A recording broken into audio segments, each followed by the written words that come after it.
Hello students, मैं हिमांशु कुमार। आप देख रहे हैं मेरे YouTube channel global institute of mathematics. Students, आज हम लोग प्योर मैथमेटिक्स में ग्रुप थ्योरी के एक टॉपिक नॉर्मलाइजर को जानेंगे और उससे कुछ थ्योरम करेंगे। नॉर्मलाइजर होता क्या है, सबसे पहले हम लोग आज जानते हैं कि नॉर्मलाइजर होता क्या है। आइए, नॉर्मलाइजर of an element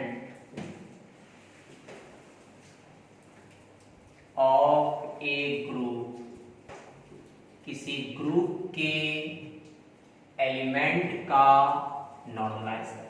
ध्यान देंगे, किसी ग्रुप के एलिमेंट का नॉर्मलाइजर होता क्या है, इसको जानते हैं हम लोग। तो सबसे पहले हम लोग क्या करेंगे, एक ग्रुप लेंगे।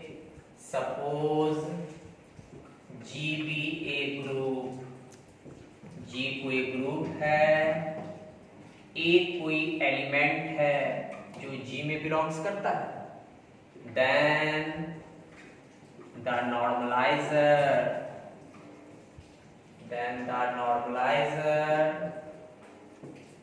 Of a in G is denoted by Na। मतलब उस एलिमेंट के नॉर्मलाइजर, और एलिमेंट का नाम हम लोग क्या लिए हैं, ए बिलोंग्स कर रहा है जी में, तो उस एलिमेंट के नॉर्मलाइजर को, और एलिमेंट का नाम है ए, तो नॉर्मलाइजर को डिनोट करेंगे Na से, एंड डिफाइंड एज, और डिफाइंड किया जाएगा Na का वैल्यू, Na का रिजल्ट होगा x। Na कोई सेट बन गया, इस सेट का एलिमेंट x बिलोंग्स करता होगा G में, यानी कि ग्रुप वो इस तरह से बिलोंग्स करेगा, या Ax का वैल्यू xa कहेंगे। तो हम लोग कह सकते हैं, एक रिमार्क बनाएंगे यहां से, कि यदि हमारा नॉर्मलाइजर रहे तो नॉर्मलाइजर किसका लिए हम लोग, एलिमेंट ए का, तब हम लोग एलिमेंट ए लिखें। यदि एलिमेंट बी रहता तो यहाँ बी लिखते। तो एक बात पता चला कि नॉर्मलाइजर के अंदर का एलिमेंट है x। तो इसका मतलब ये हम लोग कह सकते हैं, यदि x कोई एलिमेंट है, देख सकते हैं डिफिनेशन से, x बिलोंग्स करता है नॉर्मलाइजर में। यदि x बिलोंग्स करता है नॉर्मलाइजर में, तो कहने का मतलब लिख सकते हैं ax का वैल्यू xa। तो जानेंगे हम लोग। दूसरा रिमार्क हम लोग बनाएंगे कि कोई भी नॉर्मलाइजर कभी खाली नहीं होगा, कोई भी नॉर्मलाइजर कभी खाली नहीं होगा, और इस नॉर्मलाइजर के अंदर कम से कम एटलीस्ट एक एलिमेंट आइडेंटिटी होगा जो नॉर्मलाइजर के अंदर बिलोंग्स करता होगा।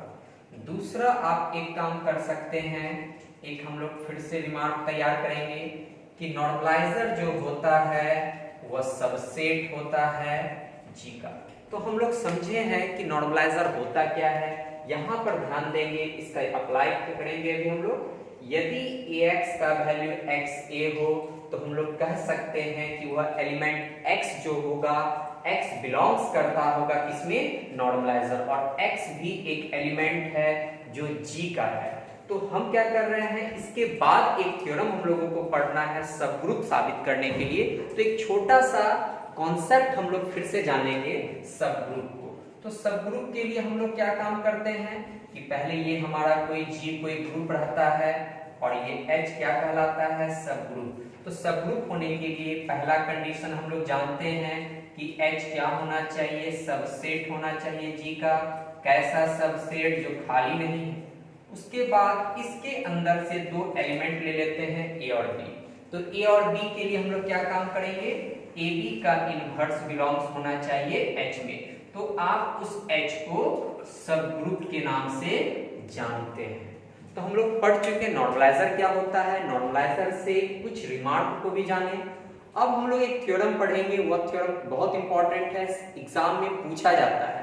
तो थ्योरम में हम लोग यह साबित करेंगे कि कोई नॉर्मलाइजर दिया रहेगा और आपको साबित करना है कि वह नॉर्मलाइजर एक ग्रुप होगा।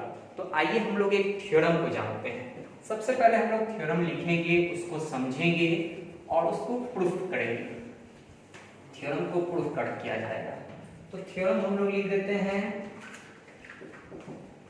so that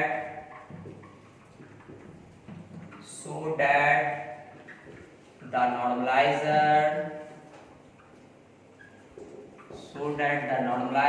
Na बोला गया और A belongs to G, A belongs कर रहा हो G में, is a सबग्रुप, वह नॉर्मलाइजर सबग्रुप हो ऑफ ए ग्रुप G, किसी ग्रुप G का। तो हम अब यहाँ से इसको प्रूफ करके दिखाएंगे कि कोई नॉर्मलाइजर है और वह नॉर्मलाइजर क्या होना चाहिए, एक सबग्रुप होगा।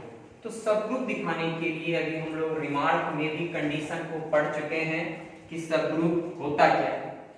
बहुत इंपॉर्टेंट थ्योरम है।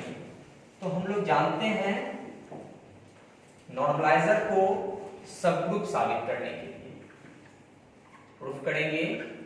आपको पता चल रहा है वी हैव नॉर्मलाइजर की डेफिनेशन को भी हम लोग पढ़े हैं, Na का रिजल्ट x बिलोंग्स करेगा G में, वह इस तरह से करता होगा, Ax का वैल्यू x। आपको साबित करना है कि यह जो नॉर्मलाइजर है वह नॉर्मलाइजर क्या हो, एक सबग्रुप हो। टू प्रूव साबित करेंगे यह जो नॉर्मलाइजर है is a subgroup, is a subgroup of A group G। तो नॉर्मलाइजर को सबग्रुप साबित करना है और सबग्रुप के लिए सबसे पहले हम लोग क्या करते हैं कि वह सबसेट होना चाहिए G का। तो हम लोग डिफिनेशन से जानते हैं, बाय डिफिनेशन से हम लोग क्या जानते हैं कि कोई भी नॉर्मलाइजर कभी खाली नहीं होगा और साथ ही साथ वह नॉर्मलाइजर जो होगा सबसेट होगा G का। तो इस दोनों से आप लिख सकते हैं क्लियरली कि नॉर्मलाइजर जो है हमारा Na, वो Na क्या है, सबसेट है G का। कैसा सबसेट, जो खाली नहीं है। तो हम लोग नॉर्मलाइजर को सबग्रुप साबित करना है और सबग्रुप के लिए पहला कंडीशन सबसेट वाला जो हम लोग प्रूफ कर चुके हैं। अब हम लोग क्या करेंगे, इस नॉर्मलाइजर के अंदर हम लोग दो एलिमेंट मान लेते हैं x1 और x2। ये दो एलिमेंट है जो नॉर्मलाइजर का है।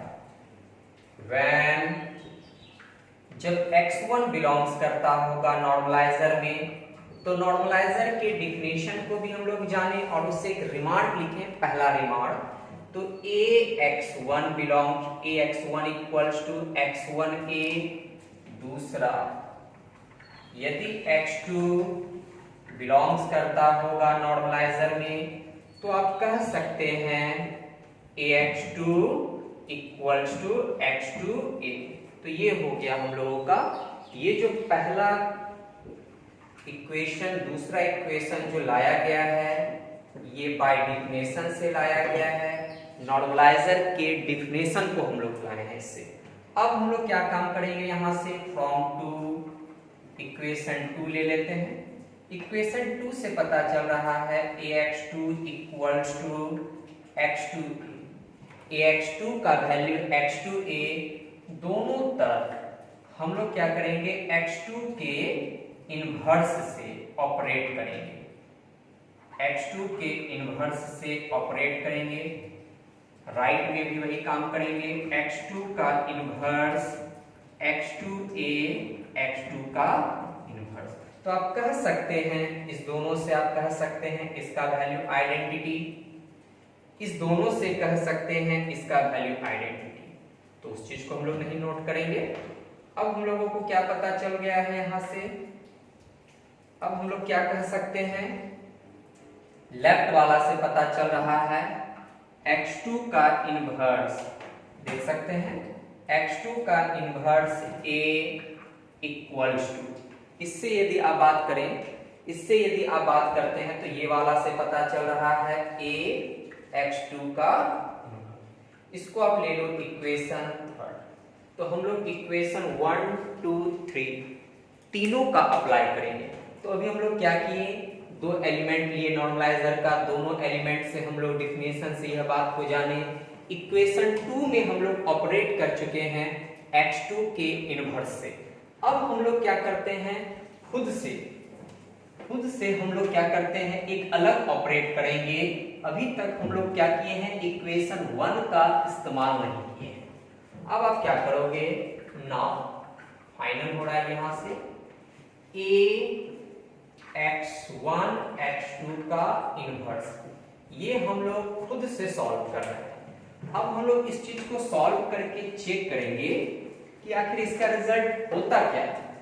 तो अभी आप लोग जानते हैं, इसको हम लोग लिख सकते हैं एसोसिएटिव से, a x1 x2 का inverse, this is equals to ax1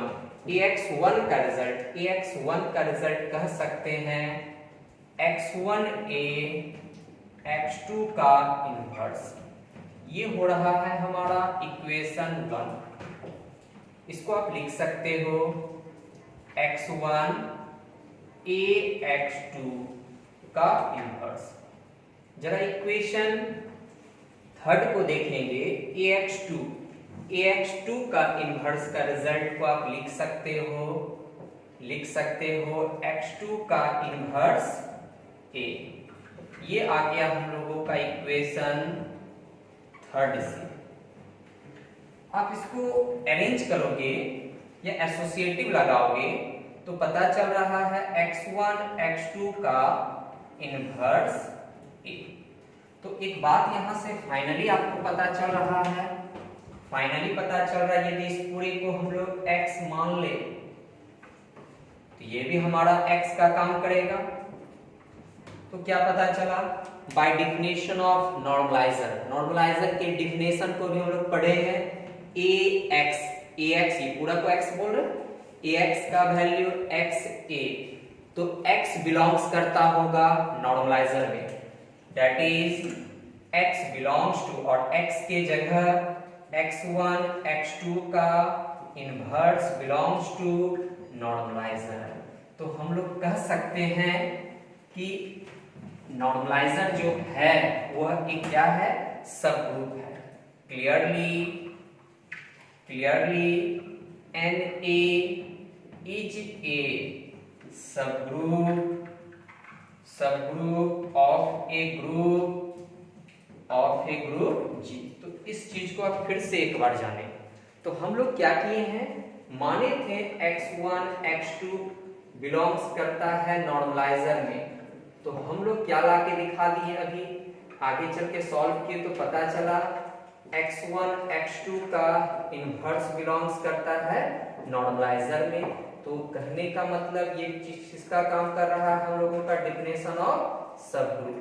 तो हम लोग इस तरह से जान चुके कि कोई भी नॉर्मलाइजर को आप कह सकते हैं वह नॉर्मलाइजर सब ग्रुप होगा किसी ग्रुप G का।